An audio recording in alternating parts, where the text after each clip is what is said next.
నన్ను ఇక్కడ నిలబెట్టి నాతో పాటు నాకు ఎప్పుడు గౌరవం తగ్గకుండా నాకు మనస్ఫూర్తిగా నాకు గౌరవం నాకు కాదు, నన్ను నమ్మిన ప్రజలకు గౌరవం ఇవ్వడం. ఆయన చెప్తారు అవసరం లేదు సార్ మీరు వదిలేసేయండి అంటే, లేదు నేను మీకు గౌరవం ఇవ్వాల్సిన అవసరం ఉంది, ఎందుకంటే మీ ప్రజలు మనం వెన్నంటూ ఉన్నారని ఆయన చిన్నది కూడా ఆలోచిస్తారు. మీరు ముందు వెళ్ళంటే లేదు నాతో పాటు రా అంటారు.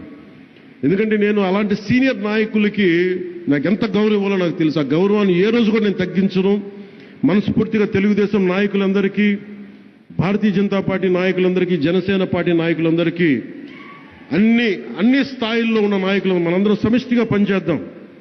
చంద్రబాబు గారితో నేను ఎలా కలిసి పనిచేస్తున్నానో, కొన్ని సమస్యలు ఉన్నా మనకి అప్పుడప్పుడు ఉంటాయి, కొన్ని సమస్యలు ఇలా ఎందుకు చూడకూడదు అలా ఎందుకు చూడకూడదు ఉంటాయి. కానీ వీటన్నిటిని అధిగమించి వెళ్ళటమే మన ప్రజలు మనకిచ్చిన ఈ మ్యాండేట్. దీన్ని గౌరవించాలని మనస్ఫూర్తిగా కోరుకుంటూ, గౌరవ ముఖ్యమంత్రి చంద్రబాబు నాయుడు గారికి మరోమారు ధన్యవాదాలు తెలుపుకుంటూ, అద్భుతమైన ఈ యాత్రలో మీ వెన్నంటే ఉంటామని తెలియజేసుకుని సెలవు తీసుకున్నాను.